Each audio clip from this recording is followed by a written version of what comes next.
Muy buenas tardes a todos. Bienvenidos un día más a uno de nuestros webinars. En el día de hoy tenemos un webinar muy interesante que lo hemos titulado como el uso de la vía subcutánea y enfermedad de Parkinson. Para ello contamos con Sara Belmonte Calderón. Sara es enfermera experta en enfermedades neurodegenerativas y en concreto en la enfermedad de Parkinson, y es responsable en el ámbito hospitalario y en consultas externas en el Hospital Universitario de Valdebrón. Así que ahora os doy paso con Sara. Os recuerdo que podéis lanzarnos vuestras preguntas a lo largo de la presentación de Sara y al final os daremos paso y comentaremos las preguntas que tengáis. Así que nada, Sara, adelante y muchas gracias. Hola, bueno, espero que se me escuche bien, creo que sí. Antes de nada, dar buenas tardes y antes de comenzar, sobre todo agradeceros vuestro tiempo y vuestro interés en la sesión de hoy. También agradecer a Combatec espacios pues, como este que ofrecen la posibilidad de compartir experiencia y sobre todo de mantenernos actualizados en el conocimiento. Ya me ha presentado Darío, por lo tanto me salto el paso. Es lo que ha dicho. Soy Sara, enfermera de la unidad de neurodegenerativas de aquí del Hospital de la Vall d'Hebron y formo parte del equipo multidisciplinar de la unidad de trastornos del movimiento. Me gustaría antes de nada también haceros una introducción de la sesión de hoy, que como título tiene el uso de la vía subcutánea en la enfermedad de Parkinson, y que supongo que muchos os preguntaréis el porqué de esta vía de administración.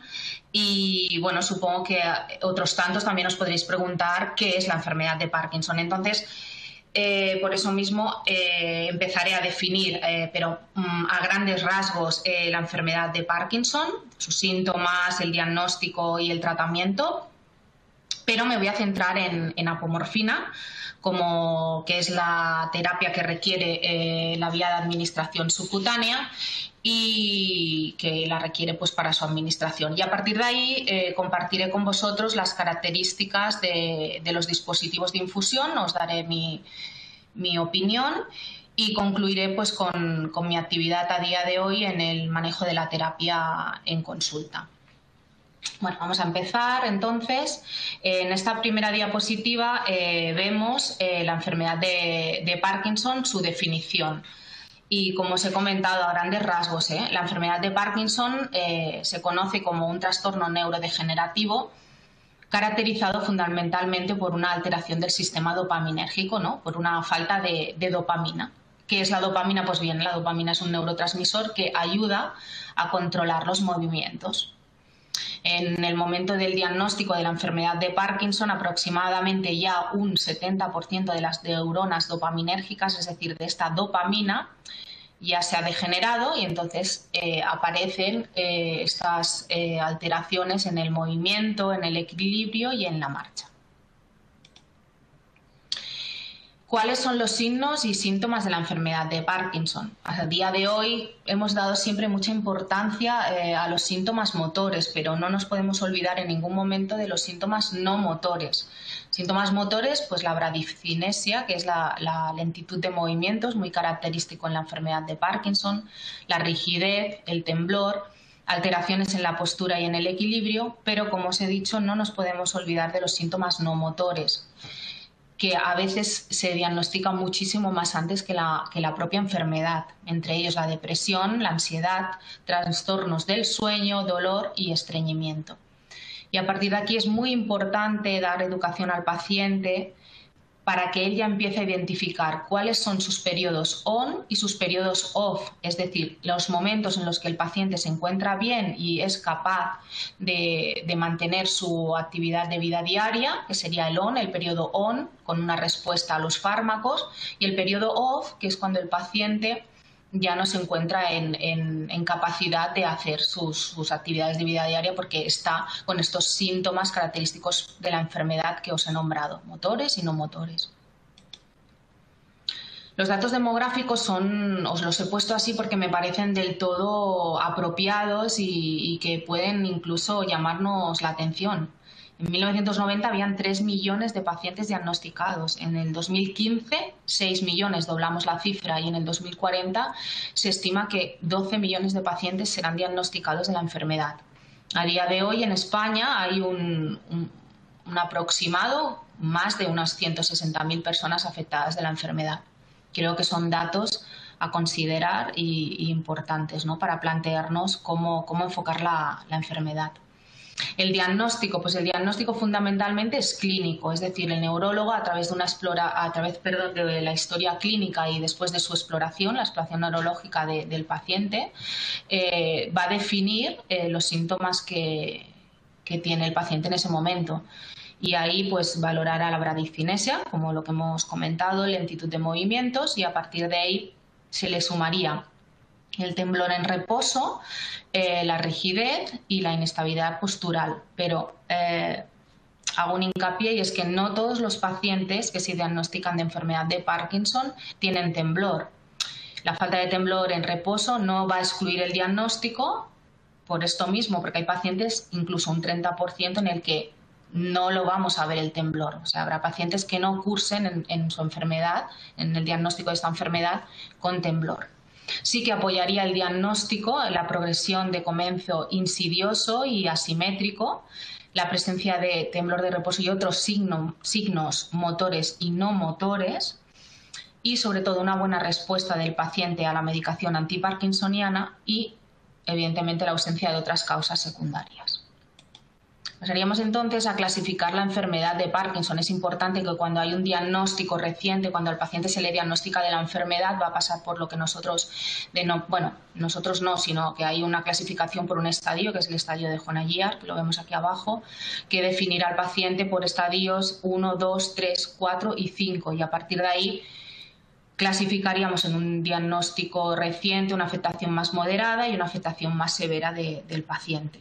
Y a partir de ahí una afectación más unilateral, iríamos avanzando a la afectación más bilateral, ya una afectación bilateral con una alteración del equilibrio, y estadios más avanzados donde el grado de dependencia va a ser más importante, que serían el 4 y el 5. ¿Cuáles son las técnicas diagnósticas para establecer el diagnóstico de la enfermedad? Entre otras sería la resonancia magnética, que son las más utilizadas a día de hoy, la resonancia magnética y la tomografía por emisión de positrones, que es la PET, o la tomografía computarizada por emisión simple de fotones, que es SPECT. Bueno, son técnicas diagnósticas que lo que van a hacer es apoyarnos en diagnóstico. La resonancia, pues, para descartar otras patologías, y el SPECT es el que nos va a medir la integridad de las terminaciones nerviosas dopaminérgicas. El tratamiento, importante saber que la enfermedad de Parkinson a día de hoy, desgraciadamente, no tiene cura. Es una enfermedad neurodegenerativa, afectación neuronal y degenerativa, porque el paciente va a ir avanzando y degenerándose, y a día de hoy, desgraciadamente, no hay cura, y el objetivo del tratamiento, lo que vamos a intentar es controlar los síntomas, tanto motores como no motores, y que el paciente mantenga sus actividades de la vida diaria lo más dentro de la normalidad posible. Me gusta identificar los grupos de fármacos para luego clasificar del que vamos a hablar, que es la apomorfina. Hay varios grupos de fármacos, grandes grupos de fármacos, en los cuales uno sería por los precursores de la dopamina, y ahí encontramos la levodopa. Agonistas dopaminérgicos, como sería el pramipexol, el ropinerol, la rotigotina, y dentro de aquí está la apomorfina, de la que hoy nos compete hablar. Inhibidores de la COM, entacapona y opicapona, y inhibidores de la MAO-B, selegilina, rasagilina y safinamida. Ya veis que lo estoy haciendo todo un poco a grandes rasgos para centrarme más en lo que viene después. El tratamiento convencional vía oral va a ser eficaz en terapias iniciales de la enfermedad, iniciales y medias de la enfermedad, pero nos vamos a ir encontrando que vamos a tener limitaciones, y a medida que va evolucionando la enfermedad se van a desarrollar complicaciones tanto motoras como no motoras, que serían a destacar las fluctuaciones, las discinesias, por ejemplo, que no nos van a mejorar con ajustes y cambios de tratamiento. O sea, que por mucho que intentemos perfilar y ajustar, nos va a ser complicado tener al paciente con una calidad de vida. Os he puesto este criterio que me parece muy interesante de tenerlo en cuenta, es que es el criterio 521, que me parece una herramienta del todo eficaz y es una detección sencilla para poder identificar los pacientes con enfermedad de Parkinson, evidentemente, que necesitan optimizar el tratamiento, que a pesar de sus 5 tomas de levodopa, de este precursor de dopamina, esta levodopa, al día, de tener 2 horas más de tiempo off al día o además unas discinesias limitantes, esto nos identifica qué pacientes ya con la terapia oral no lo estamos haciendo, entre comillas, del todo bien y nos tendríamos que plantear terapias de segunda línea. Hay artículos como este que os dejo aquí abajo de Pablo Martínez Martín, que nos dice claramente que mantener la medicación convencional no va a mejorar ni las fluctuaciones, que son complicaciones, ni las discinesias, ni los síntomas no motores. Entonces es el momento de plantearse y proponerle al paciente las terapias que tenemos de segunda línea. A día de hoy, aunque están en estudios otras, a día de hoy tenemos la infusión continua de apomorfina, que es la que nos va a ocupar hoy en nuestro espacio, la infusión intestinal de levodopa-carbidopa y la estimulación cerebral profunda. Y ahora ya pasamos a apomorfina. Pues bien, apomorfina, como os he comentado antes, es un agonista dopaminérgico, pero me gusta destacar que es un agonista diferente. ¿Diferente por qué? Porque tiene una estructura de amina similar a la morfina, aunque no tiene nada que ver a la morfina. Esto me gusta remarcarlo muchísimo porque cuando a los pacientes les propone esta terapia y escuchan apomorfina, similan que es morfina, y no, hay que decirles que no tiene propiedades narcóticas, que no tiene una actividad analgésica y que tampoco tiene una capacidad de dependencia o de adicción, que tiene esta estructura en forma de amina, que le da el nombre de morfina, pero que no tiene nada que ver. Sí que es importante destacar que apomorfina, como estructura de amina terciaria, le va a permitir un paso muy rápido a través de la barrera hematoencefálica. ¿Cuáles son las características propias de la apomorfina? También considero importante destacarlo porque en el grupo de los agonistas dopaminérgicos orales hacen una estimulación muy directa en los receptores de 1 y de 2, que estos son los responsables de los efectos antiparkinsonianos en los síntomas motores. La apomorfina tiene una afinidad, evidentemente 10 veces mayor sobre estos receptores de 1 y de 2, pero tiene una afinidad más débil sobre los receptores de 3, que a estos receptores de 3 sí que tiene más afinidad los agonistas orales. Al ser así, al tener esta afinidad más débil, es lo que nos va a minimizar los problemas neuropsiquiátricos y de trastorno del control de impulsos en comparación con, lo vuelvo a remarcar, con los agonistas orales. Por tanto, apomorfina se une tanto a receptores pre como postsinápticos. Bueno, bien, pues apomorfina, ¿cómo nos lo podemos encontrar, ¿no? ¿Cuáles son esas formas de administración? Pues bien, lo podemos encontrar aquí al lado derecho en un boli inyector a forma de bolus, o bien lo podemos encontrar a través de una bomba infusora, una jeringa precargada, que nos permite administrar apomorfina ya no en bolus, sino de una manera continua, en perfusión continua. Apomorfina en perfusión continua, lo que nos ocupa esta sesión. Pues bien, para instaurar apomorfina en perfusión continua, ¿qué es lo que precisamos en consulta? Porque nosotros aquí en el Hospital de la Vall d'Hebron instauramos apomorfina en perfusión continua en ámbito de consultas externas. Pues vamos a necesitar educar al paciente y a su cuidador, importante, en el manejo del infusor, eso por una parte, pero también tenemos que educar al paciente en el manejo de un dispositivo de punción subcutánea, que os vamos a ver qué dispositivos tenemos. Y la infusión más frecuente suele ser diurna, pero cabe destacar que también hay pacientes que apomorfina en perfusión continua lo pueden ampliar hasta 24 horas. Bien, aquí me quiero parar un poquito y comentaros pues mi experiencia, ¿no? Y os dejo aquí también esta foto para que la podamos visualizar bien y nos quede en la retina, ¿no? A mí los pacientes me gusta que la visualicen bien. Entonces, la vía subcutánea, recordaros y a muchos de los que estáis conectados seguro que lo sabéis, es un poco remarcarlo, ¿no? La vía subcutánea es una vía parenteral, es una vía de absorción lenta, y es la vía de elección en muchos tratamientos que son muy frecuentes en regímenes a largo plazo y en autoadministración, como es el caso de la apomorfina. Los medicamentos administrados por vía subcutánea son aquellos que requieren una absorción lenta y sostenida.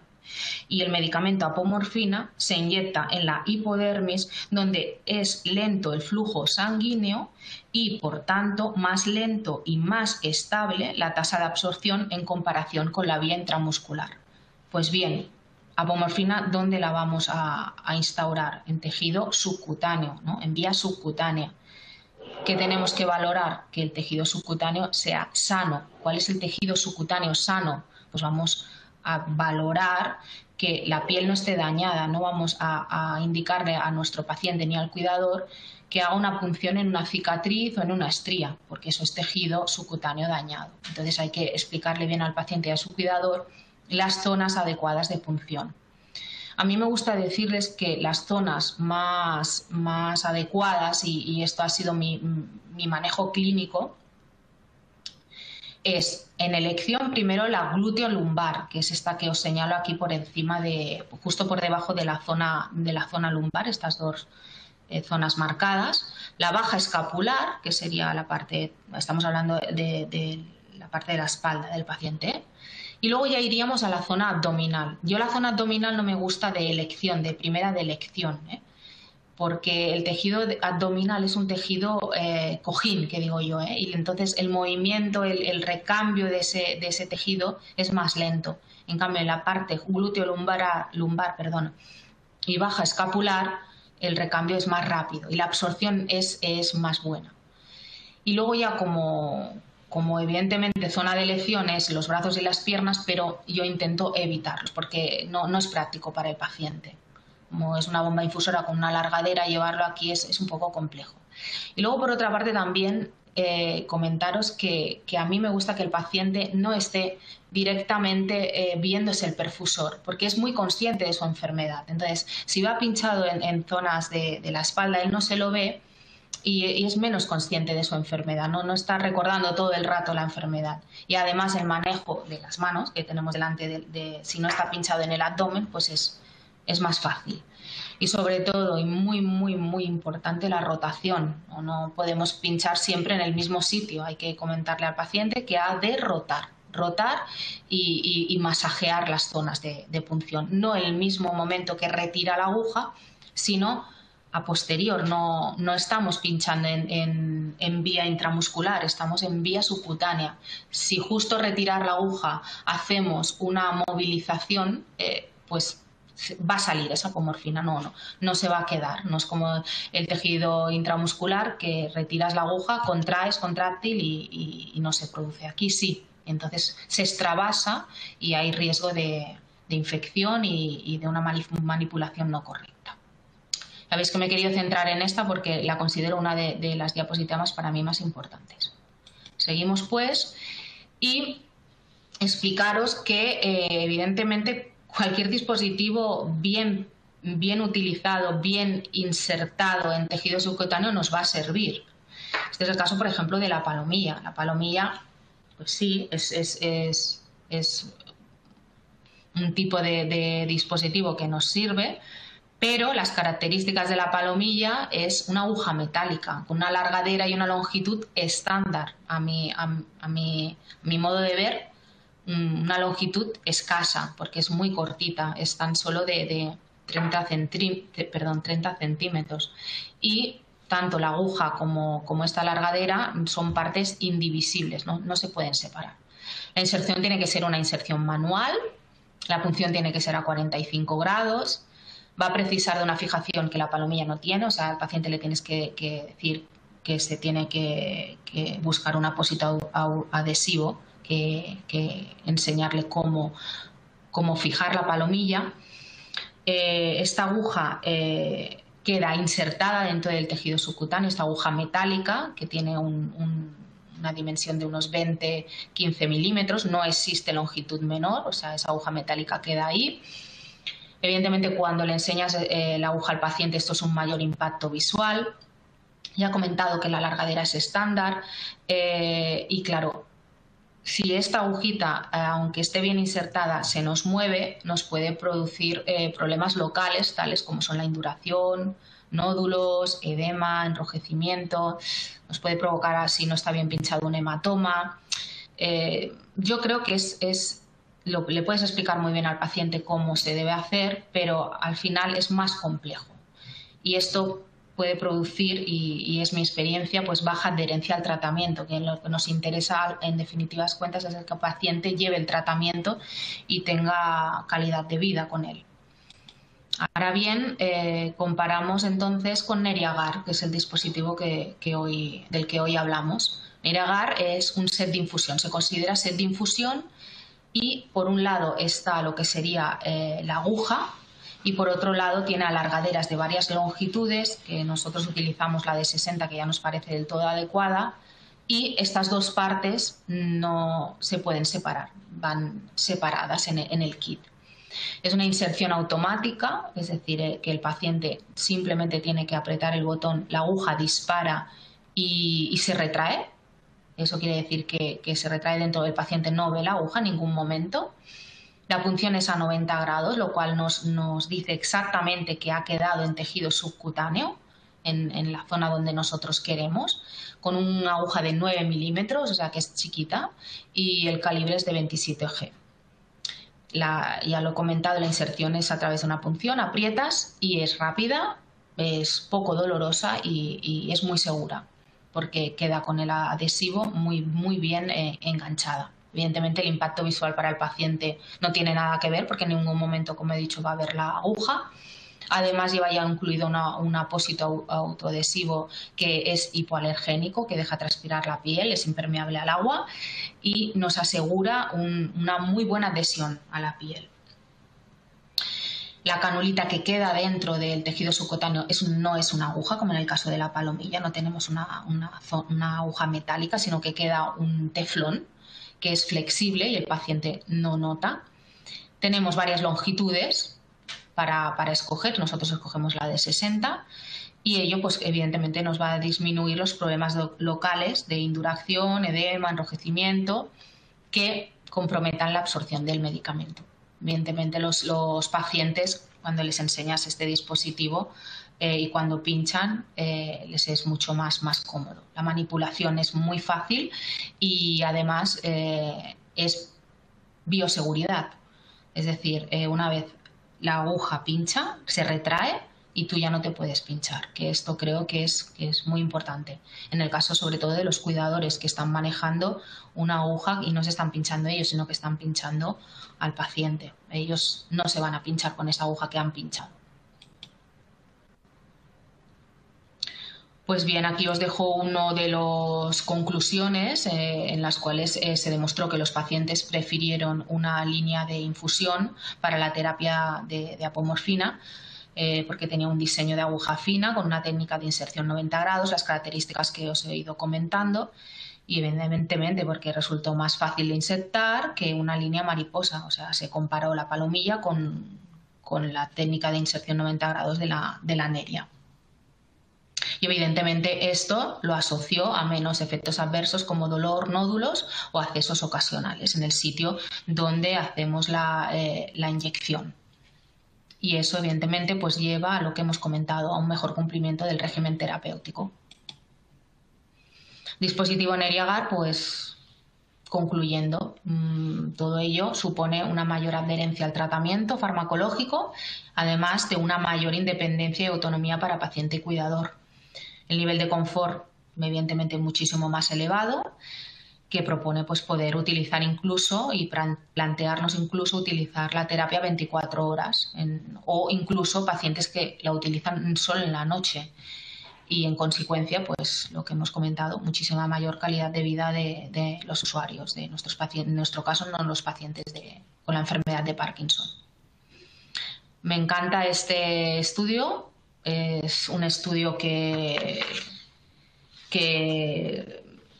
como título es lograr un acceso subcutáneo exitoso en pacientes paliativos. No es el caso de nuestros pacientes. Pacientes con Parkinson no son pacientes paliativos, pero me gustan las conclusiones porque al final es Neriagar.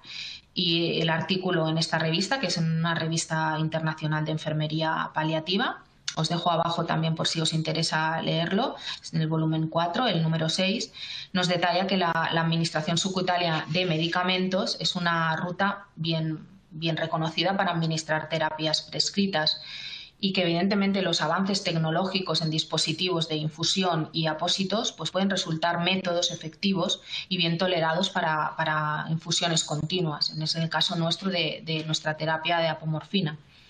Y este artículo analiza cómo los avances tecnológicos están dando como resultado pues, dispositivos de acceso subcutáneo que son fáciles de insertar y que pueden, pues, evidentemente, satisfacer las necesidades de una población de pacientes en crecimiento, como bien os he enseñado antes.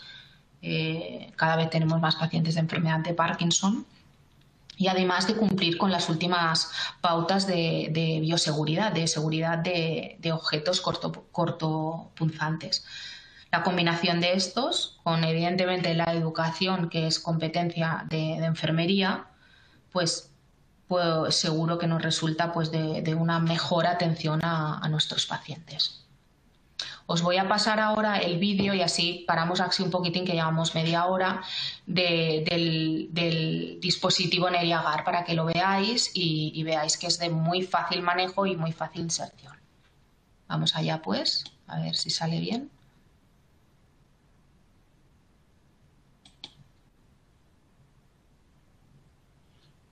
Neriagard es un set de infusión subcutánea con cánula de teflón que presenta un dispositivo de inserción automática y que permite una inserción simple y segura con tan solo pulsar un botón. Antes de proceder a la inserción del dispositivo de infusión Neriagard, siga los siguientes pasos para poder preparar correctamente el lugar de inserción. Lávese las manos y escoja el lugar de inserción en su cuerpo que le haya recomendado su profesional sanitario. Limpie la superficie de la zona y déjela secar. Abra el envoltorio.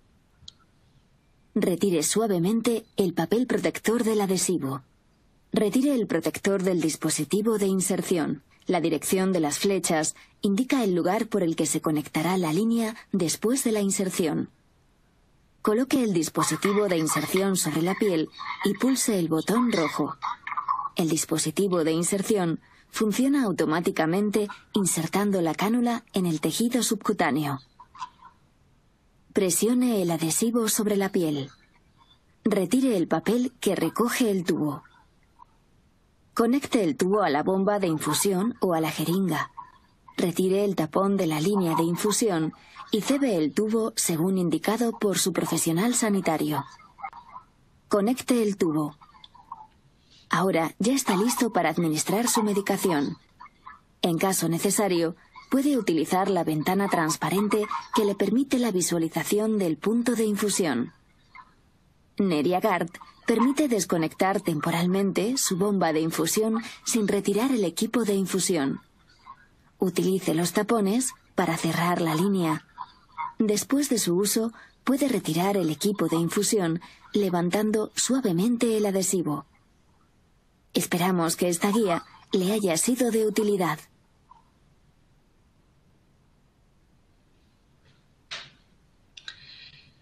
Bueno, ya lo habéis visto, que seguramente no lo habéis visto nada complicado, porque es muy sencillo.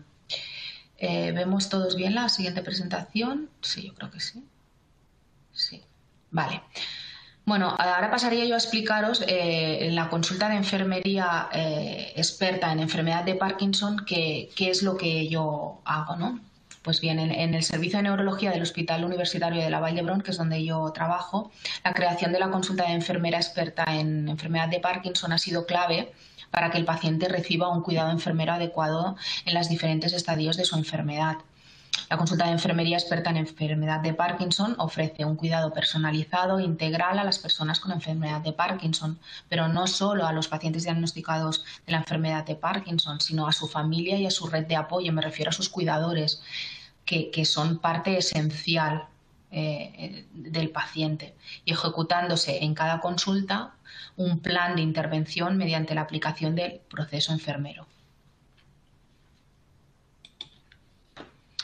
En mi actividad asistencial tenemos identificado al paciente con terapias de segunda línea y tenemos identificadas también unos espacios que los hemos definido como espacio multidisciplinar y como terapias de segunda línea o como monográfica de bombas, en la cual ese día estamos el equipo del neurólogo y la enfermera y valoramos al paciente, y el neurólogo este mismo día realiza ajustes de medicación oral concomitante, también ajustes de la medicación de la apomorfina en infusión, haciendo una valoración global del paciente, preguntándole si está en on, si está en off.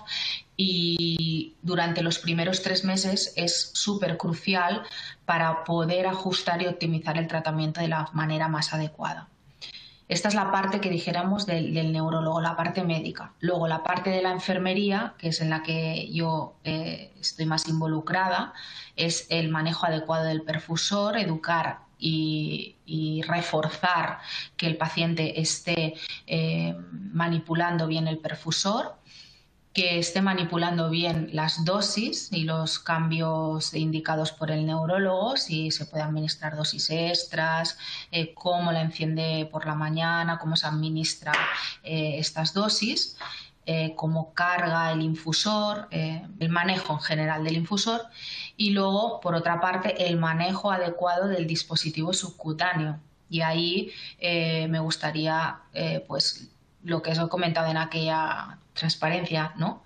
Que yo les digo a los pacientes que la tengan muy presente en su retina, pues cómo tienen que utilizar el dispositivo, cómo tienen que rotar las zonas, cómo han de elegir la zona correcta de punción, y cuando vienen a consulta, pues valorar que no haya ningún efecto indeseable de un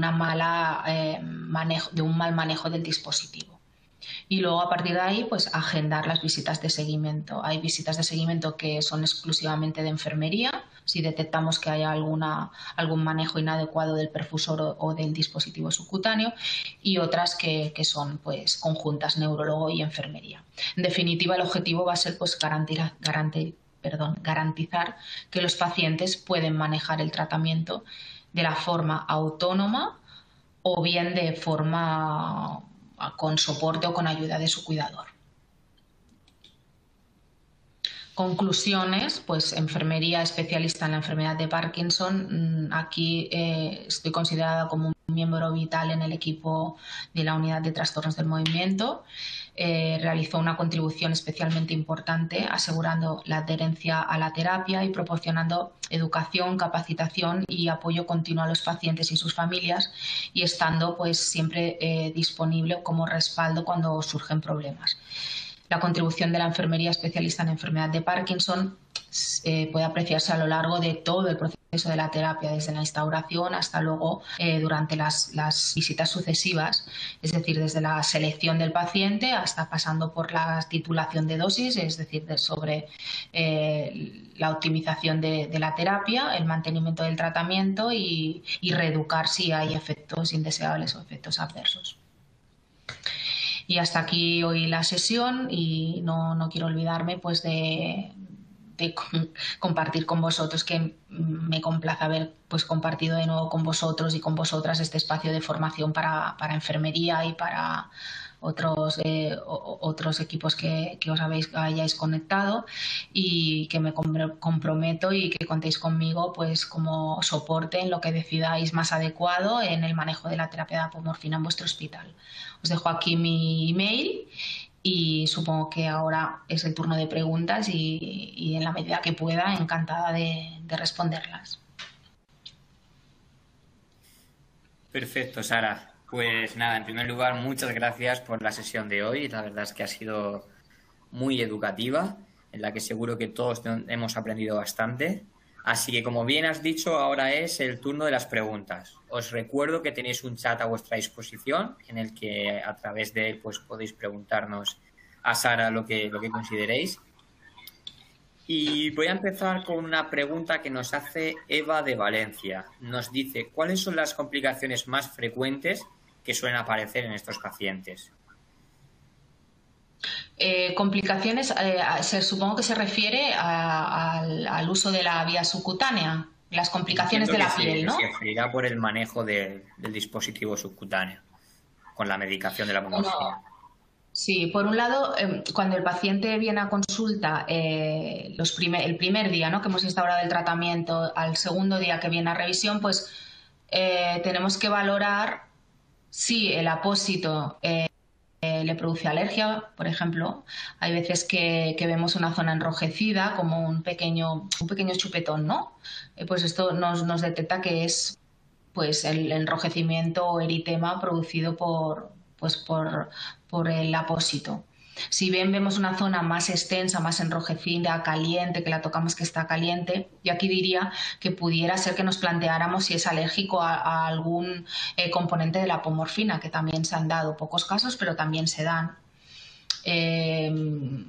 Ver que el paciente está escogiendo bien la zona de punción. Me he olvidado de deciros que si se escoge la zona abdominal, se tiene que separar siempre 5 centímetros del ombligo, pues valorar que está rotando adecuadamente.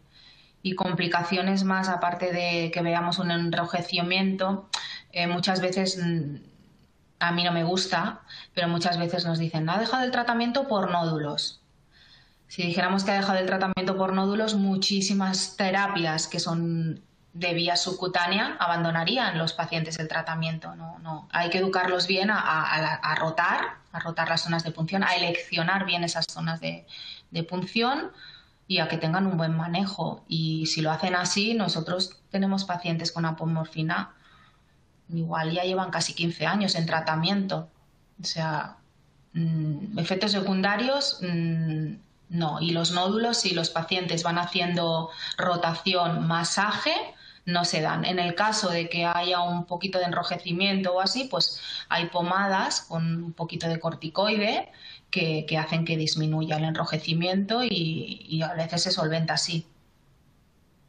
Perfecto. Nos pregunta Jorge de Madrid, ¿cómo es el proceso de aprendizaje para el paciente? ¿Suelen aprender con facilidad? ¿Les cuesta? ¿Cuánto tiempo aproximadamente se tarda en que el paciente aprenda a manejar el tratamiento? Pues esto siempre es muy diferente. Hay pacientes que lo cogen a la primera, rápidos. Hay pacientes que se dejan al cuidador y cuidadores que son más diestros y en un momento. Hay pacientes que les cuesta más. El infusor no es nada complicado, porque al final, yo siempre les digo en la consulta, si os sirve de apoyo, yo en las instrucciones no le digo que se las mire. Hay unos dibujitos y le digo utilizar la lógica. Al final son 2 botones nada más. Es cargar el infusor, que es sencillo, y al final luego es encender y apagar. El resto lo hace enfermería, el subir dosis, bajar dosis, conjunto con el neurólogo.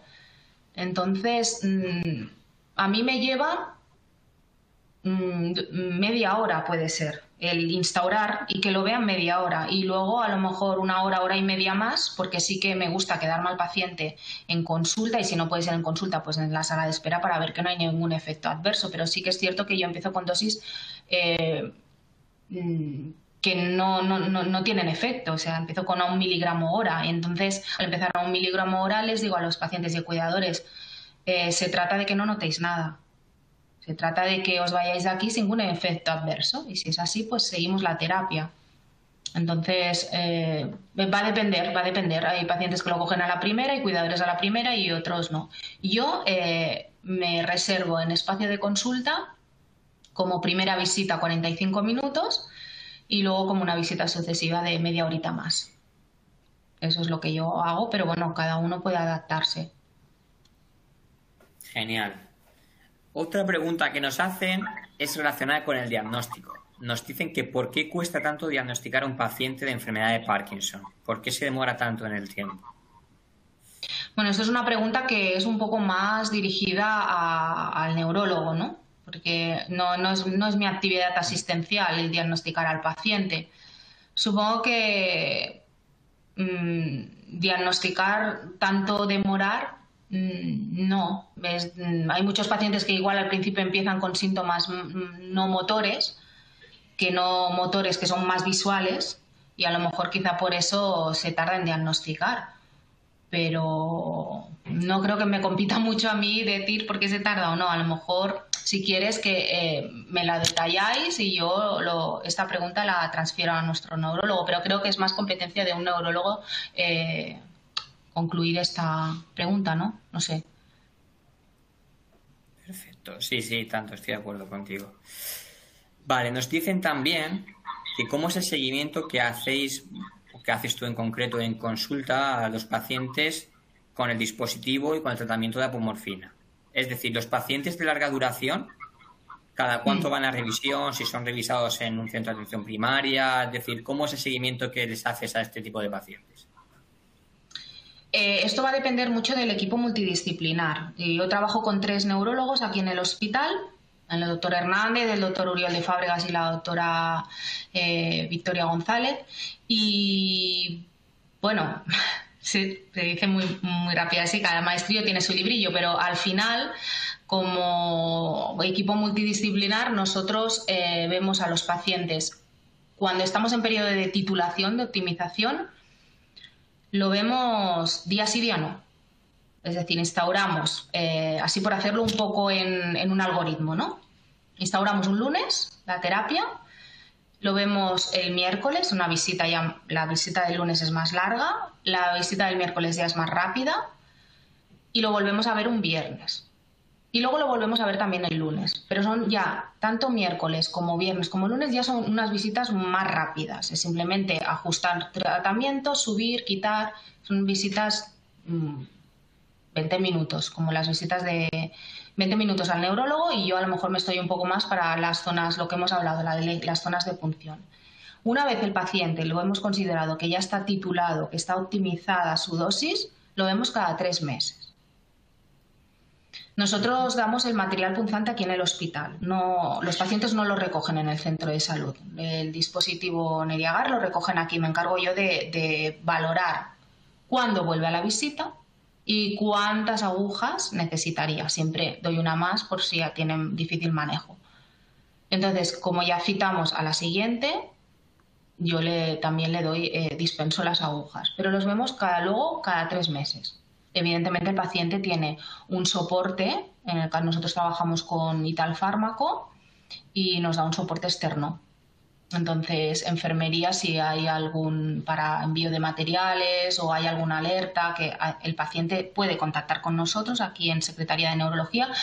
Ellos saben que pueden venir a consulta si tienen alguna cosa rápida que tengan que valorar o que me tengan que comentar, pero si no, normalmente cada 3 meses los vemos en consulta. En lo que os he comentado antes, en lo que nosotros llamamos monográfica de Parkinson, monográfica de bombas infusoras. Genial, perfecto. Pues vamos a ir acabando y antes voy a lanzar una última pregunta. Y es que nos dicen que cuál es aproximadamente la tasa de éxito del tratamiento de la apomorfina. Es decir, cuando se instaura el tratamiento, ¿cuántos de esos pacientes se cronifican de por vida con el tratamiento de apomorfina? Si muchos de ellos se fracasa el tratamiento y tienen que recurrir a otras terapias. Es decir, ¿cuál es en tu experiencia más o menos la eficacia del tratamiento, por así decirlo? Yo estos datos no los tengo, o sea, yo no me he dedicado a hacer este recuento de tasa de éxito y taxa, pero en mi experiencia la elección de apomorfina es una elección fácil, entre comillas. ¿Por qué?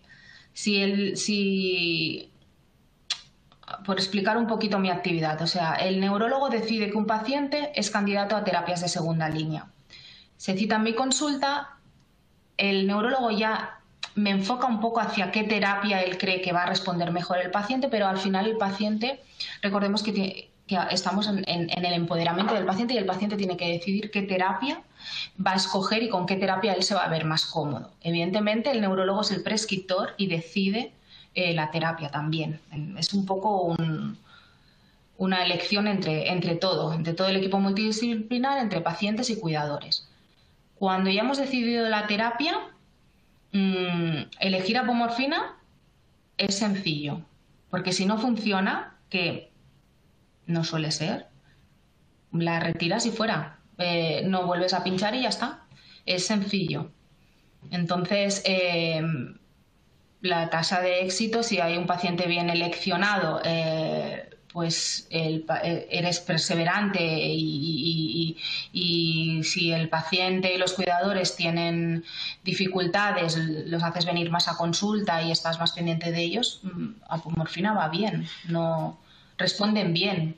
No tiene por qué ser un fracaso, no, es una terapia con más de 20 años de experiencia, entonces, y encima ahora con dispositivos y infusores mucho más pequeños y de mejor manejo, pues todo más fácil. Yo creo que es fácil eleccionar apomorfina. Muy bien. Pues muchísimas gracias, Sara. Yo creo que hasta aquí. Yo veo más preguntas por aquí abajo, me sabe mal que no las podamos responder todas, porque por aquí sí que veo gente que nos pregunta más cosas, ¿no? No, ya la gente que nos dice te está dando buenas palabras, por así decir. Nos está diciendo que muy bien explicado, felicidades, muy interesante. O sea que yo creo que más o menos hemos respondido todas las preguntas. Así que, pues nada, Sara. Y sobre todo me vuelvo a reiterar, cualquier duda que tengáis, ahí tenéis mi email. Yo en lo que os pueda echar una mano, al final, pues se trata de que los pacientes se traten, ¿no? Cada vez vamos a tener más pacientes con Parkinson, que tengan las posibilidades de seguir con una vida lo más... que puedan ellos manejarse lo mejor posible, ¿no? Entonces yo en lo que os pueda ayudar, pues aquí estoy. Perfecto. Pues nada, acabamos con la presentación. Gracias de nuevo. Muy bien, un abrazo a todos.